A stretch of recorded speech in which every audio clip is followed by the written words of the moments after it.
Academic discipline, theoretical English grammar, lecture 8, category of mood. The lecture is based on materials from a course in theoretical English grammar by Mark Bloch. The most controversial category of the verb. The category of mood is the most controversial category of the verb.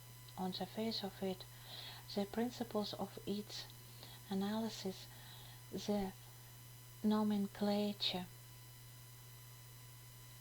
the relation other categories, in particular, two tenses, all this has received and is receiving different. Так, я начинаю заново. Academic discipline, theoretical English grammar, lecture 8, category of mood. The most controversial category of the mood. The category of mood is the most controversial category of the verb. On the face of it, the principles of its analysis, the relation to other categories, in particular two tenses, all this has received and is receiving different presentations and appraisals with different authors. Very significant in connection with the theoretical standing of the category are the following words by Ilyich. The category of mood in the present English verb has given rise to so many discussions and has been treated in so many different ways that it seems hardly possible to arrive at any more or less convincing and universally acceptable conclusion concerning it. Needless to say, the only and true cause of the multiplicity of opinion in question lies in the complexity of the category as such, made especially peculiar by the contrast of its meaningful intricacy against the scarcity of the English word inflection, but stressing the disputability of so many theoretical points connected with the English mood, the scholars are sometimes apt to forget the positive results already achieved in this domain during scores of years of both textual researches and the controversies accompanying them. The knowledge of verbal structure, the understanding of its working in the construction of speech utterances have been tellingly deepened by the studies of the mood system within the general framework of modern grammatical theories, especially by the extensive investigations undertaken by Soviet scholars. Among the scholars we are indebted to for this knowledge and understanding to be named in the first place is Smirnitsky, whose theories revolutionized the presentation of English verbal grammar, then Ilyich, a linguist who skillfully demonstrated the strong and weak points of the possible approaches to the general problem of the mood, then Vorontsova, Barkhudarov, Khlebnikova, and a number of others whose keen observation and theoretical generalization thrown a new light on the analyzed phenomena and discussed problems, at the same time serve as an incentive further investigations in this interesting sphere of language study. It is due to the materials gathered and results obtained by these scholars that we venture the present of necessity schematic outline of the category under analysis. General problem of mood. The mood expresses the character of connection between the process denoted by the verb and the actual reality, either presented the process as a fact that really happened, happens or will happen, or treating it as an imaginary phenomenon. It is the subject of a hypothesis, speculation, desire. It follows from this that the functional opposition underlying the category as a whole is constituted by the forms of oblique mood meaning, it is those of unreality, contrasted against the forms of direct mood meaning, it is those of reality, the former making up the strong member, the latter the weak member of the opposition.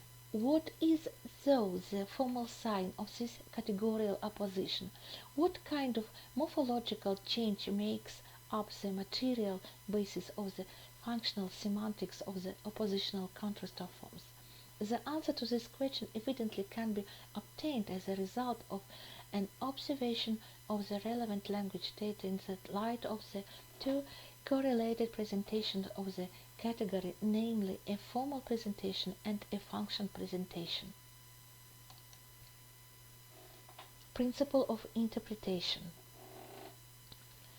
The most general principle of the interpretation of the category of mood within the framework of the two approaches is essentially the same. It is the statement of the semantic content of the category is determining the reality factor of the verbal action, it is showing whether the denoted action is real or unreal. The category of mood, like the category of voice, differs in principle from the immanent verbal categories of time, prospect development, and retrospective coordination. Indeed, while the enumerated categories characterize the action from the point of view of its various inherent properties, the category of mood expresses the outer interpretation of the action as a whole, namely the speaker's introduction of its actual or imaginary.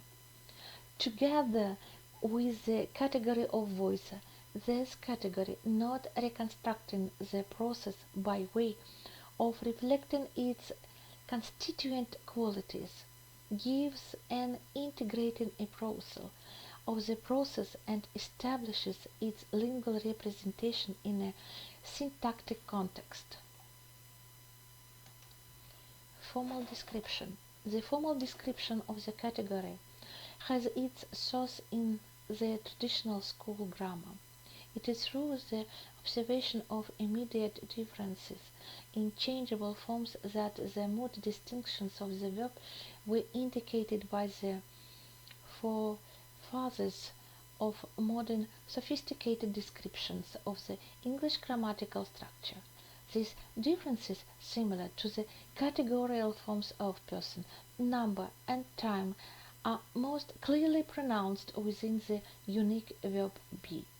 Namely, it is first and foremost with the verb be that the pure infinitive stem in the construction of the verbal form of desired of hypothetical action is made prominent. Be it as you wish, so be it, be what may, the powers that be, the insistence that the accused the present. Such and like constructions, though characterized by a certain bookish flavor, bear indisputable testimony to the fact that the verb be has a special finite oblique mood form, different from the direct indicative. Together within the isolated notional be as well as the Lincoln be in the capacity of the same mood form some also the passive manifestations of verbs with be in a morphologically bound position. The stipulation that the deal be made without delay, the demand that the matter be examined carefully, etc. Indication mood form of the verb. The correlation with the oblique be, the infinitive stem of the other verbs is clearly seen as constituting the same form of the considered verbal mood. Not only constructions featuring the third person singular without its categorical mark es. But thus we distinguish the indicated mood form of the verb in sentences like happen what may, God forgive us, long live our friendship. It is important that he arrive here as soon as possible. And also, the agreement stipulates that the good pass customs free. It is recommended that the elections start on Monday. My orders are that the gods drop, etc. Semantical observation of the contractions with the analyzed verbal form shows that within the general meaning desired or hypothetical action, it signifies different attitudes towards the process denoted by the verb and the situation denoted by the construction built up around it, namely besides desire, also supposition, speculation, suggestion, recommendation, inducement of various degrees, insistence, including commands. Imperative mood. The imperative mood of the verb traditionally referred to as a separate imperative mood. In accord with the formal principles of analysis, it is easy to see that the verbal imperative morphoemically coincides with the spective mood, since it presents the same infinitive stem, though in relation to the second person only. Turning to the semantics of the imperative, we note here's constitutive the meaning of attitudes of the general spective description. This concerns the forms both of be and the other verbs. Be on your guard, be off. Do be careful with the papers, don't be blue, do as I ask you, put down the address, will you, about turn. As it known, the imperative mood is analyzed in certain grammatical treatises as a semantically direct mood, in this sense being likened to the indicative. This kind of interpretation, though, is hardly convincing. The imperative form displays every property of a form of attitudes, which can easily be shown by means of equivalent transformations. Be off. I demand that you be off. Do be careful with the papers. My request is that you do careful with papers. Do as I ask you. I insist that you do as I ask you. About turn. I command that you turn about. 3 constructions types. Observations of the materials undertaken on the comparative functional basis have led linguists to identification of a number of construction types, rendering the same semantics as is expressed by the spective mood forms demonstrated above. These generalized expressions of attitude may be classed into the following 3 groups. The first constitution type of attitude series is formed by the combination may, might plus infinitive. It is used to express wish, desire, hope in the contextual syntactic conditions similar to those of the morphemic native spective forms. May it be as you wish. May it all happen as you desire. May success attend you. I hope that he may be safe. Let's pray that everything might still turn to the good after all. May our friendship live long. The second construction type of attitude series is formed by the combination should plus infinitive.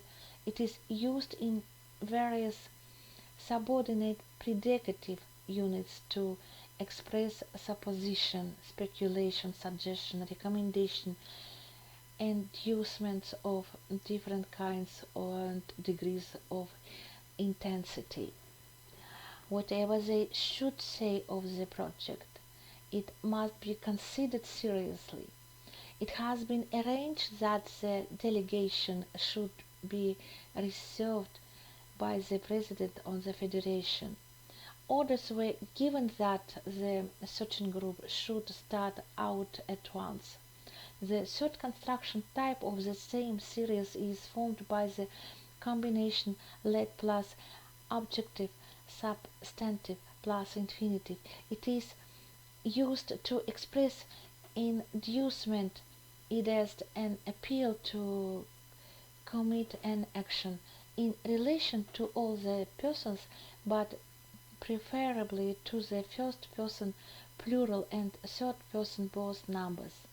The notional homonym let naturally is not taken into account. Let's agree to end this wait and see policy. Now, don't let's be hearing any more of this. Let him repeat the accusation in team presence. Let our military forces, the capable and ready, let me try to convince them myself. Expression of time as a categorical nature. Very important for confirming the categorical nature of the model subjunctive forms is the way they express the timing of the process. The verbal time proper is neutralized with these forms, and considering their relation to their present order pure subjunctive, they can also be classed as present is present in this sense. As to the actual expression of time, it is rendered relatively by means the respective category of retrospective coordination, the imperfect denotes the relative presence simultaneously and posteriorly, while the perfect denotes the relative past priority in the present and the past.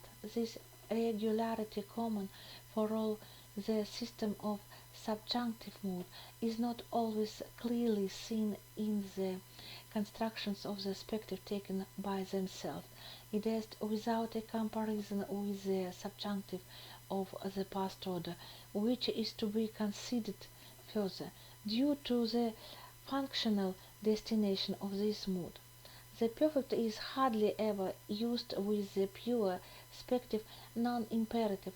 As far as the imperative is concerned, the natural time aspect plane is here the present-oriented imperfect, strictly relative to the moment of speech, since by definition the imperative is addressed to the listener.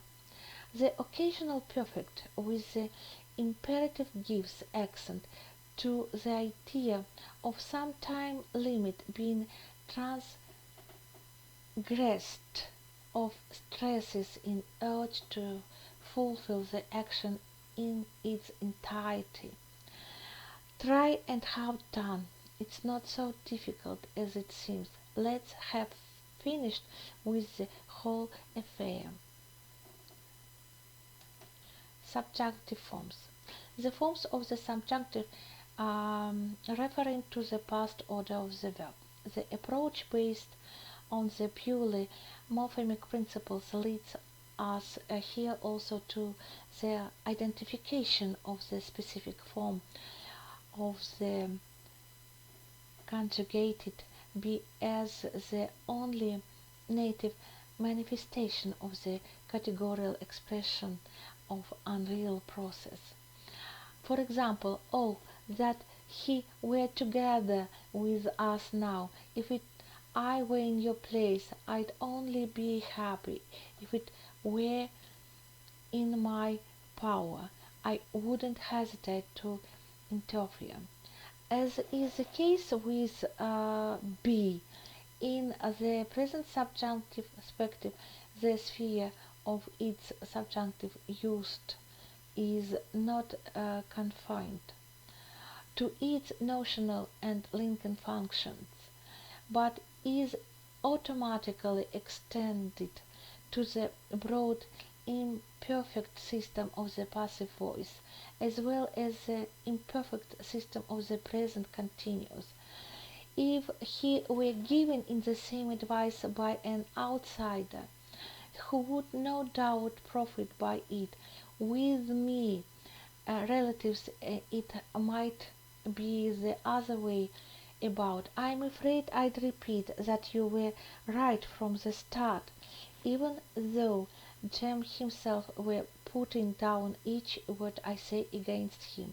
Unfortunately, the cited cape types practically exhaust the native past subjunctive distinctions of B, since with the past subjunctive, unlike the present, it is only the first and third person singular that have to the suppletive marking feature where.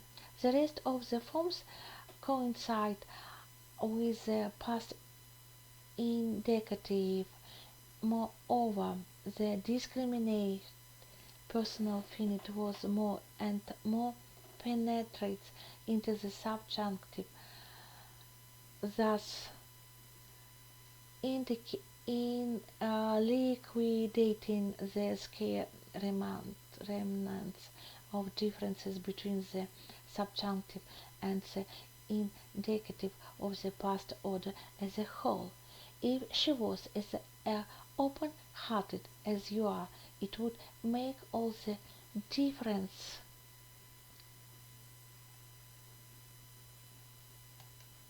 Sentence of wish featuring. In clauses and sentences of wish featuring the subjunctive, the implied condition is dependent on the expressed desire of a situation contrary to reality and on the regret referring to the existing state of things. This can also be exposed by indicating a possible presupposed consequence. A complex sentence with an object clause of being in such a world all the time is condition for my attending to matters more efficiently. The wish subjunctive in independent sentences has the same implication, or that the distress signals had only been heard when we could be in time to rescue the crew. Our hearing the distress signals was a condition for the possibility of our being in time to rescue the crew. We are in despair that it was not so. As it indicated in grammar, modal verbs used and similar constructions display the functional features of the subjunctive, including the verb would, which implies some effort or willful activity. I wish he could have choral. The implication is that unfortunately he had two such possibilities. I wish he would have cornel. The implication is that he had not come of his own free will. Conditional system of the subjunctive. The consequential situation of fact is dependent on the conditional situation of fact as a necessity, and this factual correlation is preserved in reference to the corresponding imaginary situation. This can be shown by a transformation. For the Civil War in that area not to have resumed anew, the peacekeeping force had to be on the alert. In keeping with its functional meaning, this kind of consequence may be named a consequence of necessity. The conditional system of the subjunctive, having received its characterization in functional terms, the simplified numbering terminology may also be of use for practical teaching purposes, since the purely formal name for the stipulative mood form, now in more or less common use, is subjunctive too. It would stand to reason to introduce the term subjunctive 3 for the consecutive form of the subjunctive. Subjunctive 3 will then finish the set of numbering names for the three pure forms of the mood of unreality, the modal spective being left out of the set due to its non-pure and heterogeneous character.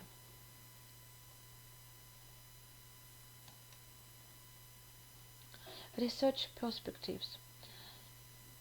This description of the system of the English mood has been aimed at bringing in appropriate correlation the formal and the functional presentation of its structure.